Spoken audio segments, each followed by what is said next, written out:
22, mas agora o versículo 54.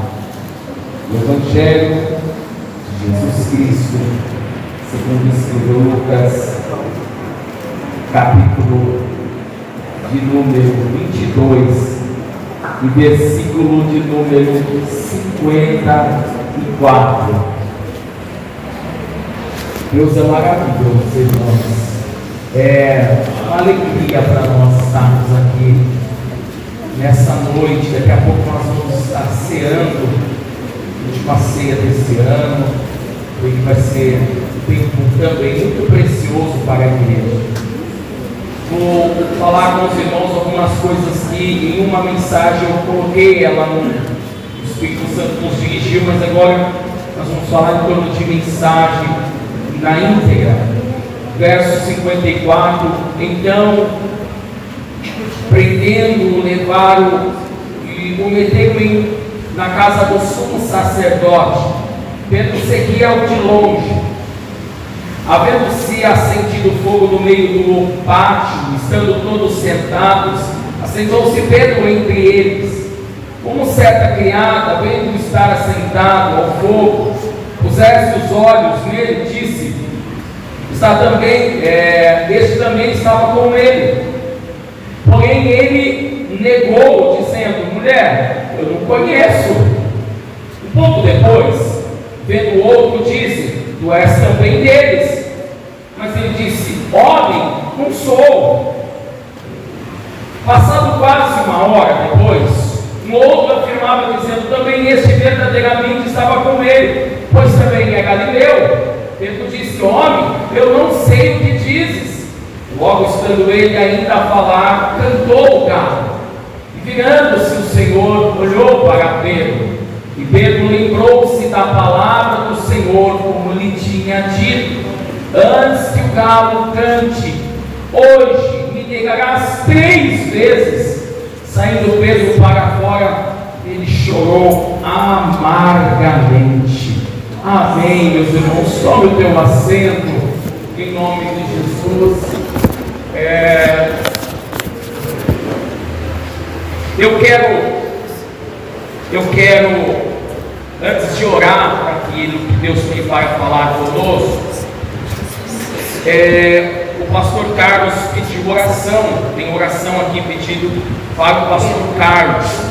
Acredito então que essa ausência deles aqui hoje deva ser fruto de algum problema que ele está enfrentando, né? A Michele, filha da Cláudia, também pede oração, igreja. A irmã Denilza foi testado positivo para a Covid. O pastor Vanderlei também não estava bem e havia justificado a sua ausência também no culto aqui hoje. Então a gente vai estar apresentando eles em oração já nesse momento antes da palavra, apresentar essas vidas. E antes de também orar por eles, eu quero agradecer a Deus pela vida do nosso irmão Rony, da nossa irmã Ana Maria, que ontem estiveram assumindo o santo matrimônio. Foi uma noite muito especial na vida desse casal da igreja, e eu gostaria de louvar muito a Deus por eles. Eu estava me lembrando, porque hoje eu estou vendo essa mesa, essa preparação da ceia aqui. A gente olha aqui, a gente vê muito carinho aqui, né? Muito zelo, muito bonito tá essa mesa da ceia hoje. E eu me lembrei que ontem também estava espetacular, né? Vocês tiveram muito bom gosto, um trabalho muito bonito. Parabéns para o casal. Vamos aplaudir o Senhor pela vida deles.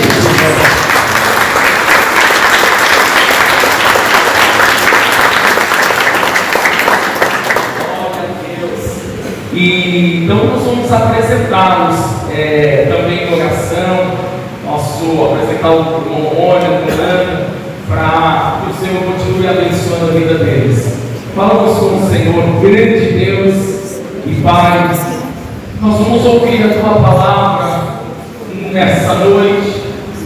Antes, eu quero apresentar essas vidas, pastor Carlos, a Michele, pastor Adenilson, o pastor Vanderlei, apresentar a vida do Rony, da nossa irmã Ana. Que bênção, Pai. Que privilégio que esse casal veio vivenciar ontem. Toda sorte de bênção repouse sobre eles. Repouse, Senhor, também com uma unção de cura, de saúde, de renovação de força sobre a vida de cada um desses que aqui foram mencionados nessa noite, Pai. Para que eles sejam revigorados e estejam plenos na Tua presença. Fale conosco através da Tua santa e poderosa palavra. Use a minha vida para a palavra do Senhor, a minha vida para a glória do Teu nome. É o que te pedimos em nome de Jesus. Amém. E graças a Deus. A igreja de Deus está aqui nessa noite. Eu preciso achar uma forma clara em Deus, dependência de Deus, para poder transmitir essa palavra para os irmãos aqui nessa noite. É a última ceia do ano e eu falo para a minha esposa assim, acho que isso vai me ajudar também a direcionar essa mensagem hoje. Durante o ano, algumas vezes, quando os dias passam, a gente enfrenta momentos de vitória, temos momentos de vitória e enfrentamos momentos de lutas. Aí a gente faz uma análise daquele momento, ou às vezes até dentro daquele momento de bênção ou de luta, a gente para pensar o que Deus está fazendo naquele momento, o que Deus está trabalhando, porque principalmente nos momentos de luta, o homem, o ser humano, a nossa carnalidade, ela procura excluir, ela procura deixar de fora, não mostrar que Deus está ali, porque se estamos em luta diante de um Deus vitorioso, dá a entender que Ele está ausente naquele momento. Mas aí, lá em casa, a gente chama de, com todo respeito à palavra, rastros digitais, lampejos. A gente olha e no meio daquela turbulência, a gente vê uma marca de Deus assim, a gente vê ali a gente fala, tem uma digital de Deus, tem um rastro que passou por ali. A gente analisa no meio daquelas coisas que a gente passa, a gente analisa e encontra Deus, a gente fala, olha, naquela luta nós não estávamos só. Olha a passagem de Deus ali naquele momento, foi Ele estava ali no meio daquela luta, Ele passou por ali, foi Ele que nos deu a vitória, porque olha aquilo, olha aquela palavra, olha aquele gesto, olha aquele retorno, olha aquilo provou que Deus estava conosco. E assim também nos momentos de vitória fica muito mais evidente ainda, a gente está mais propício a ver o agir de Deus. Eu estou dizendo isso, irmãos, porque talvez você não sinta claramente isso, talvez você não, mas se você fizer uma retrospectiva com detalhes desse ano, você vai ver que em todos os dias o Senhor, Ele passou por lá, Ele esteve lá, Ele estava ali, Ele estava ali o tempo inteiro. Ele, em algum momento, Ele deixou uma marca assim para você falar: Deus me deu vitória, Deus estava aqui, Deus é misericordioso, Deus Ele é muito generoso, Ele nunca nos abandonou. Ele está aqui hoje, Ele está nesse dia de hoje aqui, Ele está aqui nesse culto, Ele está na tua casa quando você for, Ele está na tua casa. Ele, enquanto você dorme, Ele é conhecido como o guarda de Israel, que não cochila, não bosqueneja, Ele está guardando a minha vida e a sua vida, irmãos. Por que eu estou dizendo isso? Porque aquilo que Deus tem para falar conosco tem muito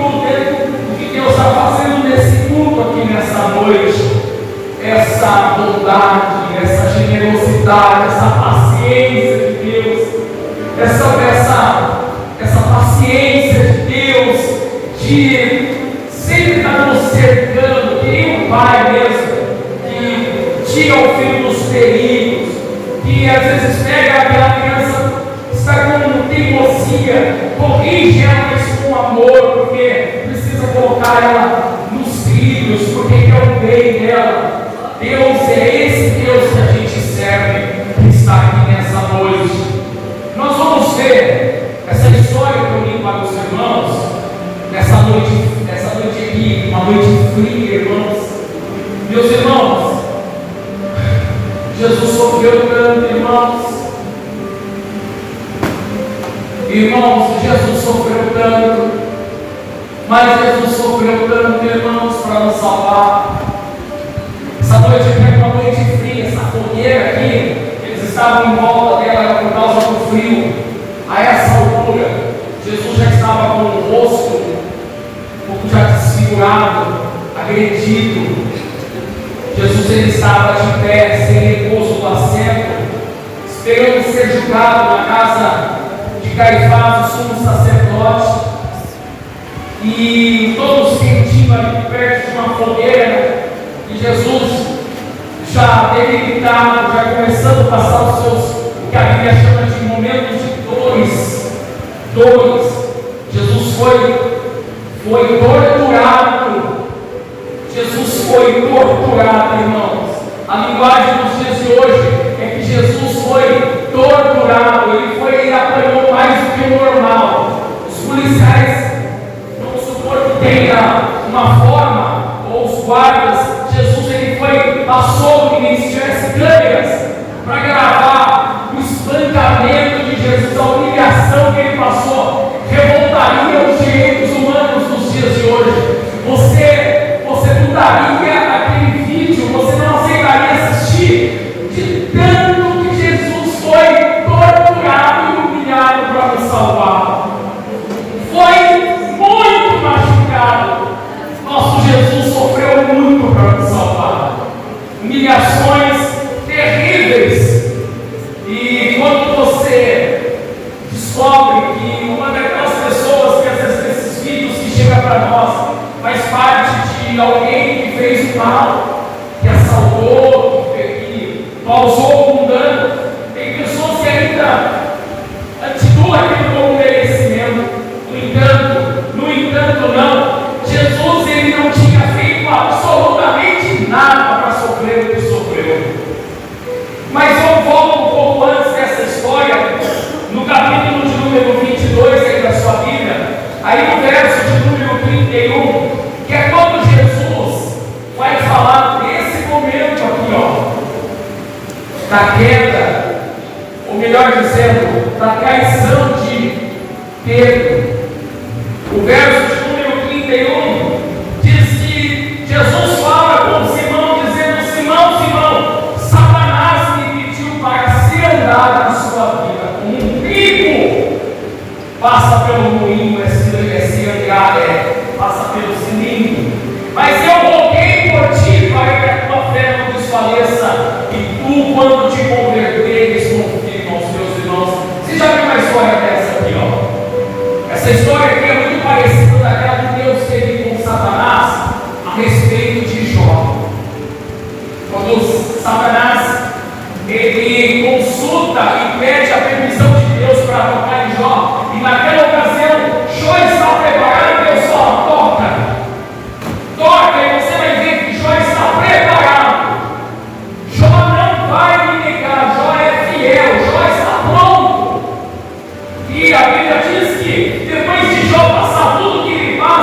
Nós vemos que aqui não. Deus fala assim, presta atenção nisso, igreja. Pedro, você não está preparado para passar uma luta nas mãos do diabo. Se ele tocar em você, Pedro, você vai perder a fé. A luta vai ser tão grande que a tua esperança vai se acabar e você vai desistir de me servir. Você vai desistir do Evangelho. Você vai duvidar do Evangelho. Você não vai alcançar uma esperança de que eu estou no controle e eu vou te salvar. A palavra conversão literalmente, em nosso dicionário popular, é como alguém que está nessa direção aqui, ó, e ele converte a vida dele completamente ao oposto daquilo que ele estava vivendo. Então, se ele está vivendo um pecado, se ele tem falhas, se os lábios dele é impuro, se ele larga totalmente essa vida que ele caminhava, ele abandona ela e ele vive uma nova vida. Ele vive um novo caminho, uma nova direção. Aquilo fica para trás. Agora, Pedro, a Bíblia diz que Jesus fala para ele, ele não está convertido. Ele não está pronto 100%. De maneira que Pedro ele não estava nem no meio da conversão. Se ele estivesse no meio da conversão, a hora que Satanás tocasse nele, eu não sei o que Deus permitiria que Satanás esmiuçasse Pedro, ele poderia tanto ir para Cristo, como ele poderia vir para casa. Mas Jesus disse que não, ele não iria para Cristo. A fé dele ia desfalecer. Então ele estava mais ou menos aqui, ó. Ele estava ali no meio. Ele estava ainda virando para a conversão. O Senhor fala, você não está preparado, Pedro. Você precisa ser trabalhado ainda por mim. Você precisa ser ensinado ainda mais. Você precisa ser fortalecido ainda mais. Eu tenho algo grande para entregar na tua mão. Tem responsabilidades. Olha, uma delas é que quando você se converter, você vai confirmar a fé dos teus irmãos. Você vai impulsionar seus irmãos para fazer a minha obra. Você vai fortalecer o fraco, o cansado. Mas agora você não está pronto. Você não está pronto. E aí o Pedro ele comete uma falha. Uma falha que às vezes a gente comete durante o ano. Uma falha que às vezes a gente vira e mexe. A gente pronta ela. Ele olha para o Senhor e diz: eu estou pronto a ir contigo até a morte. Nossa, Pedro. Se eu estou falando que você não está pronto, Pedro, se eu deixar o inimigo tocar na sua vida, Pedro, eu roguei, porque a Bíblia diz que Jesus, em 1 João capítulo de número 2, verso 1, ele é o advogado para com o Pai. E aqui ele está dizendo, eu disse para o Pai: Pai, não deixa Satanás tocar em Pedro. Pedro não suporta. Pedro, ele esmorece na fé. Eu roguei ao Pai porque você não está pronto. Eu te conheço, Pedro. Eu sei quem você é. Pedro disse: não, eu estou bem. E Jesus então lança essa palavra: Pedro, não guarda o que eu vou te falar, Pedro. É a noite aqui, tá, irmãos? Só que a noite aqui está acontecendo a ceia, após ceia. Jesus estava aí para o Getsemane. Isso já é a noite. Normalmente os israelitas, as pessoas antigamente jantavam por volta das 5 às 6 da tarde, 8 horas da noite eles já estavam dormindo. Então essa ceia aqui é por volta das 6 horas da noite. Então nesse momento, já umas 6h30, o Senhor fala para Pedro: Pedro, antes que o galo cante, nessa próxima manhã que há de vir, você vai me negar 3 vezes. Não é cenário para se acreditar que ia acontecer. Mas irmãos, guarda uma coisa que Deus vai falar aqui com você. Você não conhece o teu amanhã, mas Deus conhece o teu amanhã. Deus tem a nossa vida na palma da mão dele. Não tem nada que ele não saiba. A hora que ele virou para Pedro e disse: Pedro, você vai me negar? Pedro devia ter olhado para ele dizendo: Senhor, como ele fez depois, quando o escritor João fala, quando ele pergunta: tu me amas? Na terceira vez ele fala: tu sabes de tudo. O Senhor sabe se eu estou pronto ou se eu não estou pronto. Eles tinham se dado muito bem na ceia, porque no culto da ceia, olha que coisa bonita como que a gente tem que cultuar na igreja. No culto da ceia, quando Jesus está partindo a ceia, antes dele, a mesa da posse, ele fala assim, ó, a mensagem dele: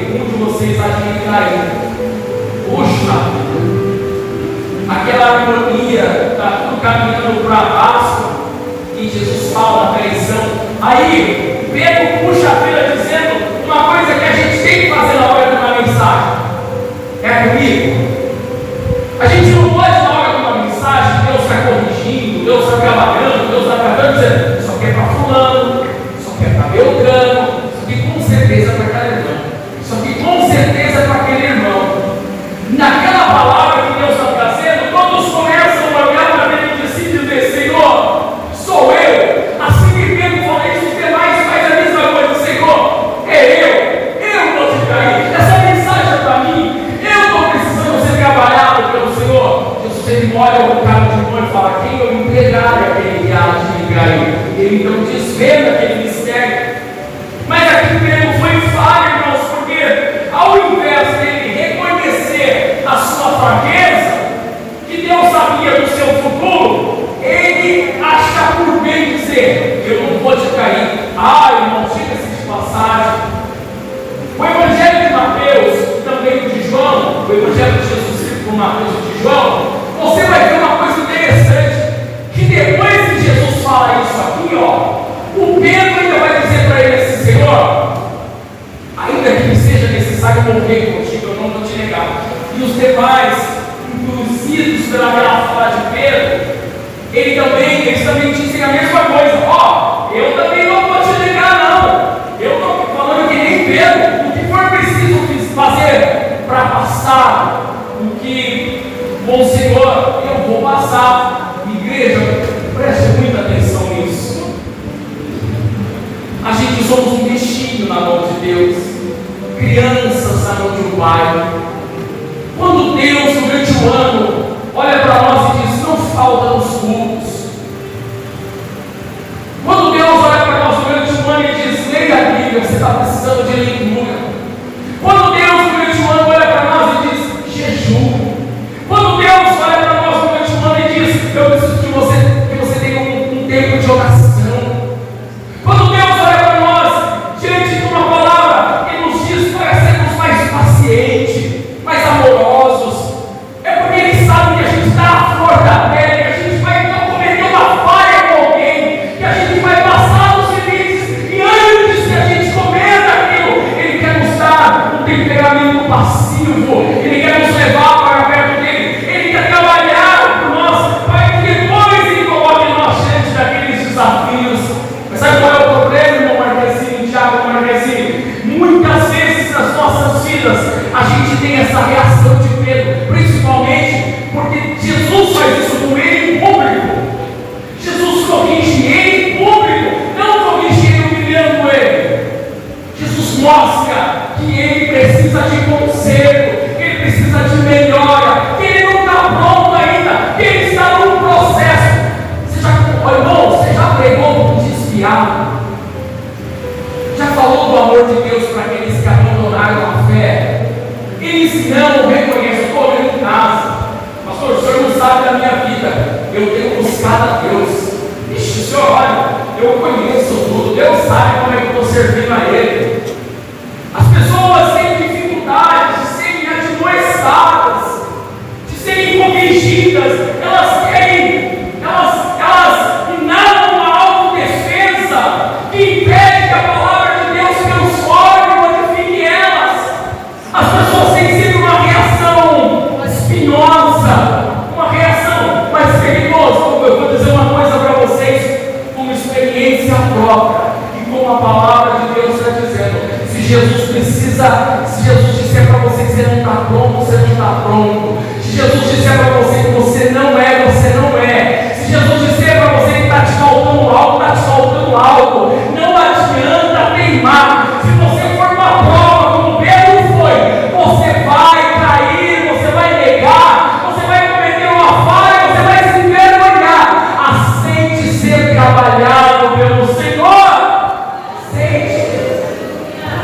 Jesus disse que a falta de aceitação de ser trabalhado impede que Ele gere milagres e bênçãos sobre as nossas vidas. Você sabia disso?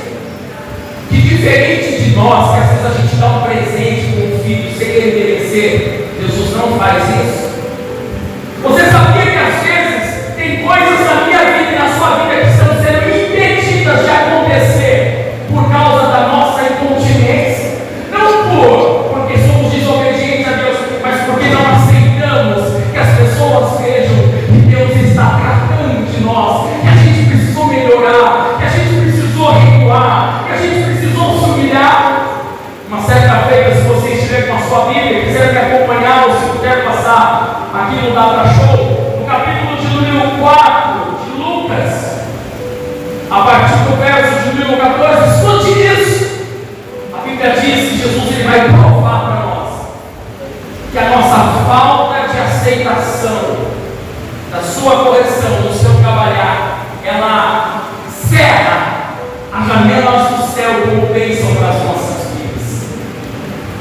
Diz a Bíblia que Jesus ele entra numa sinagoga na Galileia.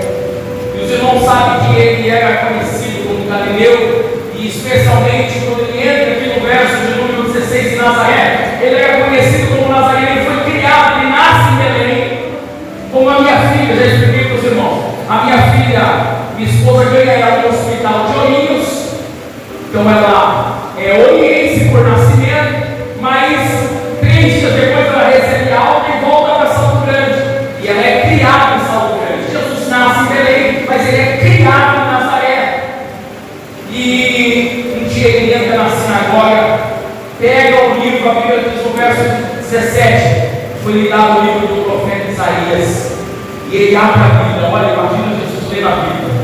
Achou o lugar que está escrito: o Espírito do Senhor é sobre mim, pois me ungiu para evangelizar os pobres e enviou-me para curar os quebrantados de coração, a pregoar liberdade aos cativos, a dar vista aos cegos, por liberdade aos oprimidos, anunciar o ano aceitável do Senhor. Aí ele fecha o livro, entrega para o pastor, para os sacerdotes, para o ministro, e ele faz assim no verso 21. Então começou a dizer: hoje se cumpriu esta escritura em vossos ouvidos. E aí, irmãos, olha o que acontece quando ele começa a lançar que ele é o Senhor, que eles estavam em uma situação adversa, contrária, cegos, em dificuldades, que precisavam de cura e transformação. Eles começam a dizer assim: esse que está falando conosco não é o filho de José? Os irmãos dele estão no meio de nós. Uma incredulidade. Guarda isso que Deus vai falar agora com vocês, comigo. Ele começa a dizer: certamente vai haver um provérbio que vocês vão citar, dizendo: médico, cura-te a ti mesmo. Verso 24: e disse: em verdade vos digo que nenhum profeta é bem recebido na sua pátria. Verdade vos digo que muitas viúvas existiam em Israel nos dias de Elias, quando o céu cerrou-se por 3 anos e 6 meses, de sorte que em toda a terra houve grande fome. Nenhuma delas foi enviada a Elias, senão a Sarepta de Sidom, a uma mulher viúva. Havia muitos leprosos em Israel no tempo de novo, em Israel, no tempo de Eliseu. Nenhum deles foi purificado, senão lá no circo. E todos na sinagoga, ouvindo essas coisas, ficaram nervosos com Jesus. Levantaram, começaram a expulsar ele da cidade, levaram ele a um monte muito alto, que estava edificado, e ali eles gostariam de precipitar Jesus abaixo. Ele, porém, passando no meio deles, se retirou. Você escutou o que Jesus falou aqui? Por isso, nós, a igreja de Deus, precisamos ter muito cuidado com isso. Jesus ele vai olhar e vai dizer o seguinte: sabe no tempo de Elias? Ele vai olhar para aqueles homens, conheciam as escrituras. Sabe no tempo de Elias? A fome pegou Israel e pegou toda a terra. Em Israel havia muitas viúvas passando fome. Muitas viúvas estavam com necessidade. Sabe para quantas delas Elias foi enviado? Para nenhuma. Israel estava com o coração cerrado. Israel não deixava Deus trabalhar no coração deles. Então sabe o que Deus fez? Deus enviou Elias a uma viúva fora de Israel, uma não israelita, uma viúva de Israel, das províncias de Israel, de Sidom.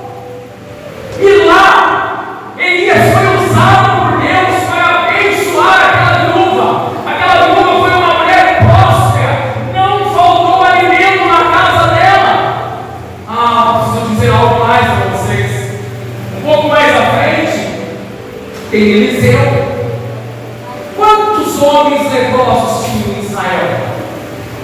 E eles sabiam que Jesus estava referido, e o número era muitos, havia muitos leprosos em Israel, inúmeros leprosos. Pois é, nenhum deles foi enviado a Eliseu, nenhum deles foram curados, nenhum deles foi tratados, mas o Senhor enviou eles a Elias lá, Eliseu lá para a Síria.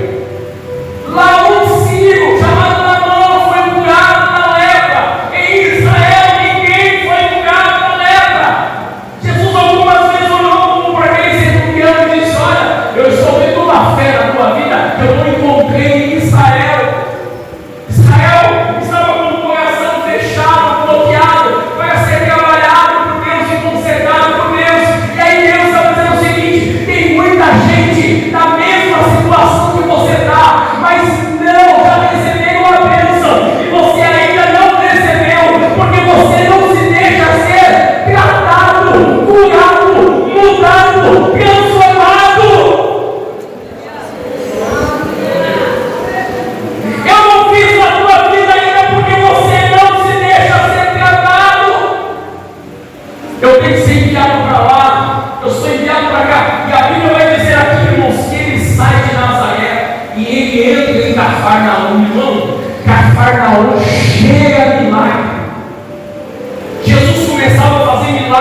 escolher para o povo. Porque o povo de Cafarnaum aceitava ser consertado por Deus, ser trabalhado por Deus, aceitava ser moldado por Deus, e Deus emanava bênção para aqueles que aceitavam ser trabalhados por Deus.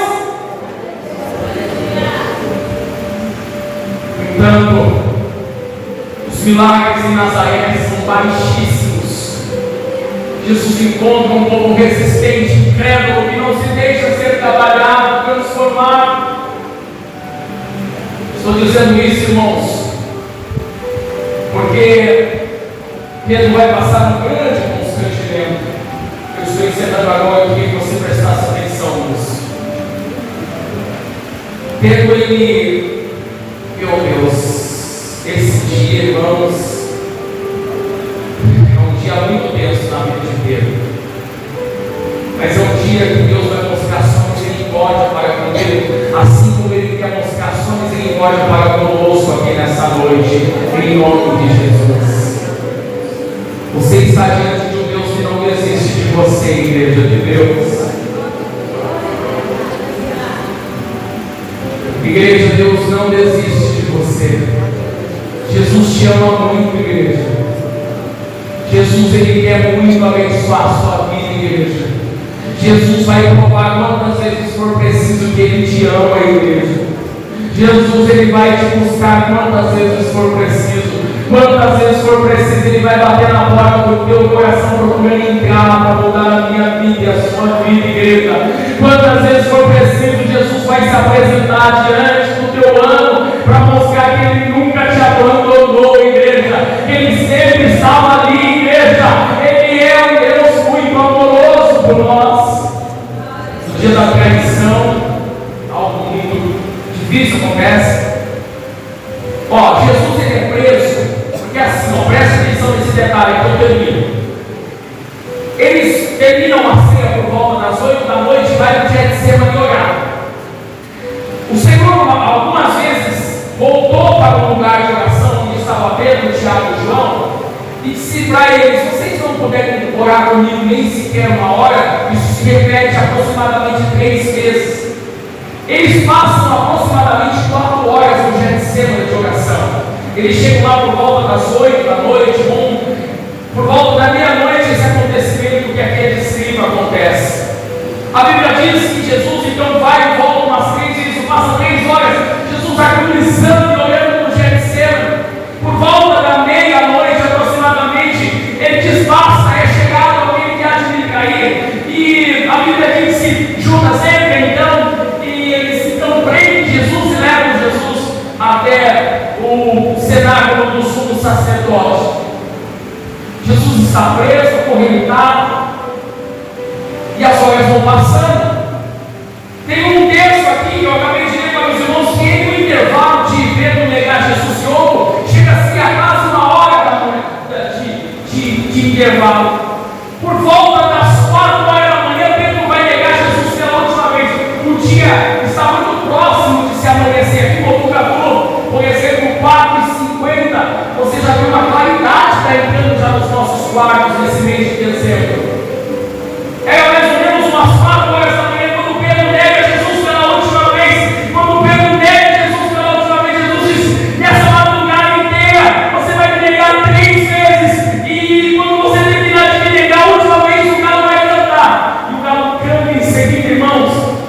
E Pedro vai ter um choque de realidade que a gente às vezes passa isso, irmãos. E Deus quer evitar isso em nossas vidas. Os olhos de Jesus está preso aqui. Ele vai profundamente olhar nos olhos de Pedro. Pedro vai olhar nos olhos de Jesus. E Jesus vai olhar com aquele olhar de ternura, de amor, de misericórdia. Dizer: Pedro, eu não falei que você não estava pronto. Eu não falei que você ia me negar. Eu não falei que você ia passar por isso, Pedro. A Bíblia diz que Pedro aperta o seu coração e sai correndo, entristecido, e chora, e chora, e chora.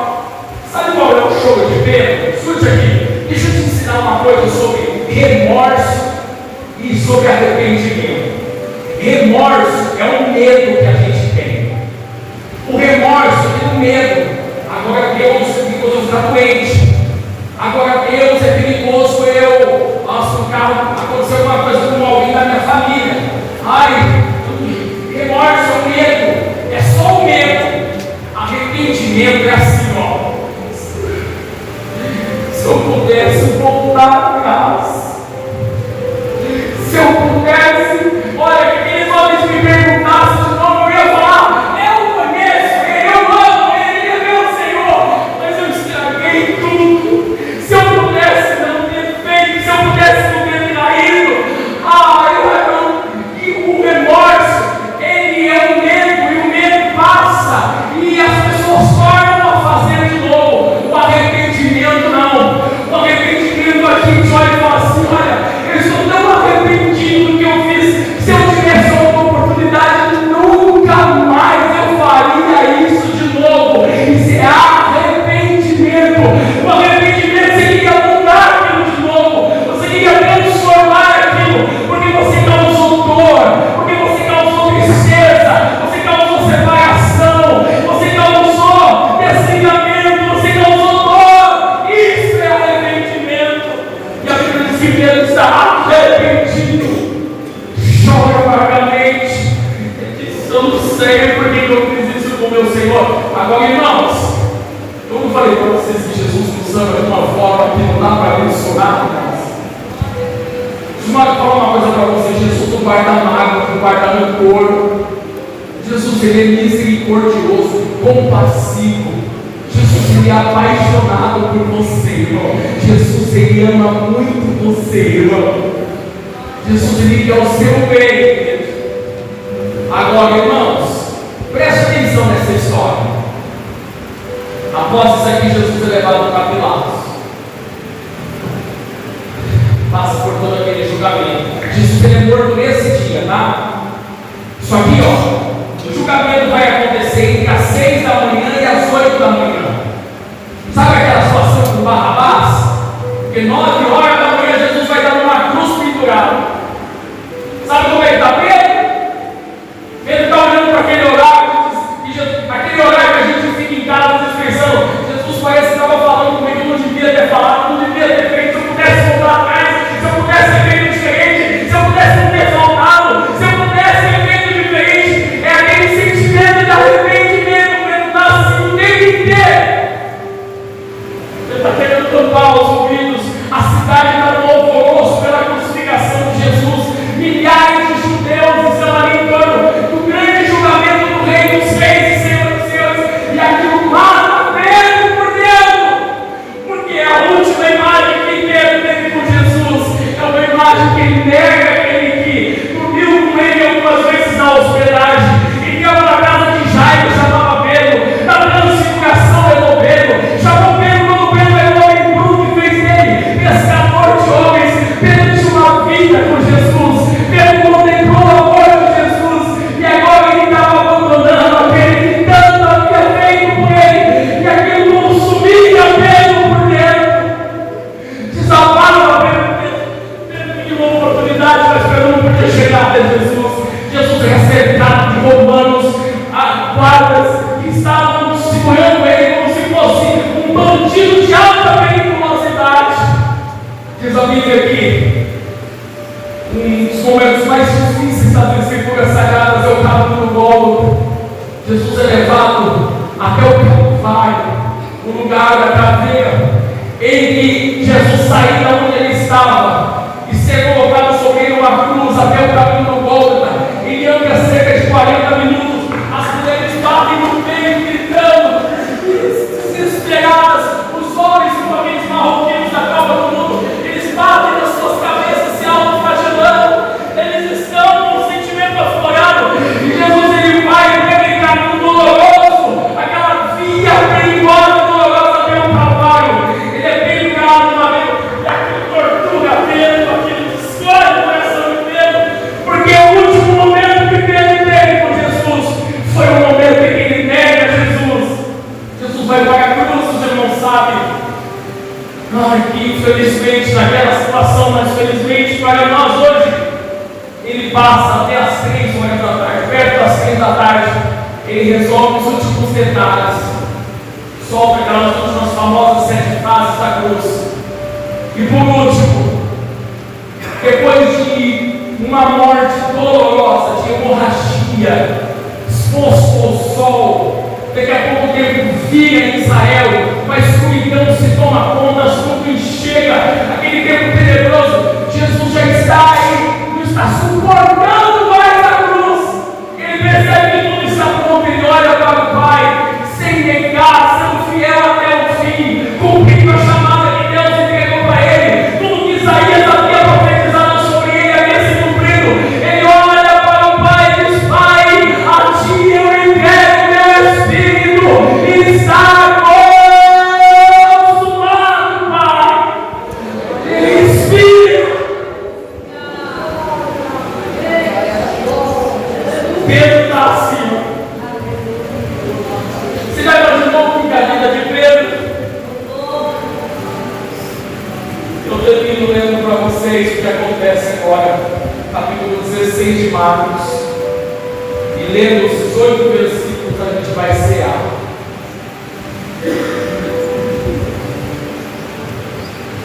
Passados o sábado, verso do capítulo 16. Maria Madalena, Salomé e Maria, mãe de Tiago, compraram aromas para ungir Jesus. Essas mulheres, principalmente a Maria Madalena, ouça aqui, igreja, ela tinha sido expulso 7 demônios dela. Aí elas ficavam em casa sem dormir naquele dia. No sábado, os judeus não podiam trabalhar, fazer nada, então vocês estavam esperando passar o sábado, porque era o 7º dia, eles não trabalhavam, né, debaixo da lei, mas no domingo eles poderiam fazer algo. Irmãos, acabou de amanhecer o dia, aquelas mulheres preparam aromas, preparam as coisas para cuidar de Jesus, elas querem ficar pertinho de Jesus. Pedro está na casinha dele lá com os discípulos, o ouvido tampado assim, ó. Pedro não come, Pedro não bebe, Pedro não dorme direito, ele rola na cama e diz: o que eu fiz com o meu mestre? Por que eu não fui fiel a ele? Por que eu não amei ele até o fim? Por que eu fui fazer aquilo? O meu mestre está morto, eu queria fazer diferente. Por que eu magoei, meu Jesus? Por que eu não cultuei? Por que eu não fui fiel a ele? Ele é tão bom para mim. Isso mata Pedro. As mulheres vão e dizem: olha, quem vai remover aquela pedra para nós? Olharam e viram que a pedra era pesada. Então elas eram só mulheres, elas falaram: quem vai remover aquela pedra para nós? Mas irmãos, quando elas olham, lembra que é um domingo, Jesus foi crucificado na sexta, passa o sábado, e o domingo é o dia, terceiro dia da ressurreição.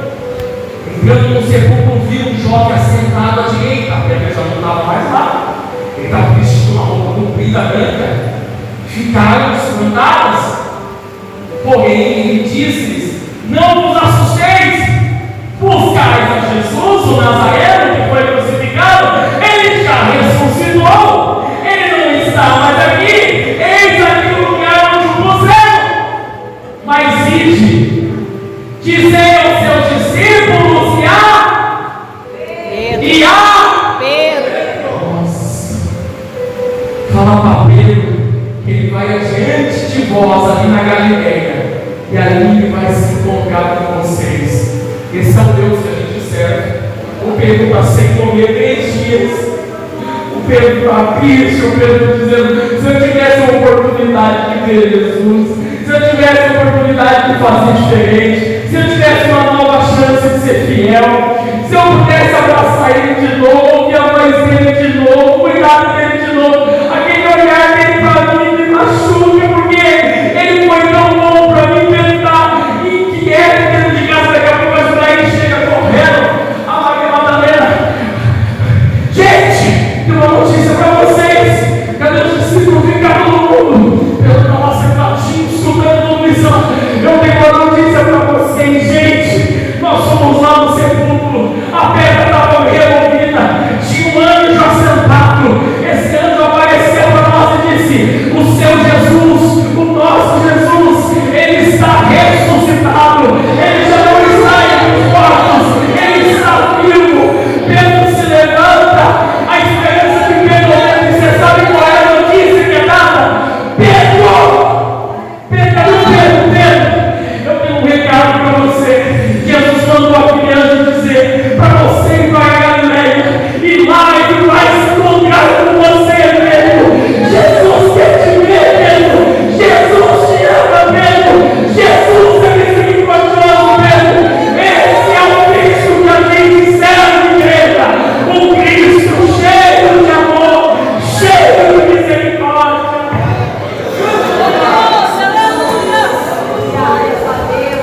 Pedro está aqui, ó. Pedro sabe. Ai, meu Deus. Ai, meu Deus. Eu não acredito. Eu vou ver Jesus. Eu vou abraçar Ele. Eu vou beijar Ele. Eu vou ser fiel a Ele. Eu vou chegar a Ele. Eu vou grudar Ele. Eu vou beijar o pé dele. Eu vou falar: me desculpa, me desculpa, me desculpa. Eu vou ser fiel a Ti. Eu vou fazer a Tua vontade. Eu vou ser preparado por Ti. Eu vou estar disposto a ser o Senhor, representante do Senhor da igreja de Atos dos Apóstolos. E Deus transforma a vida de Pedro. É assim que Deus trabalha na minha vida,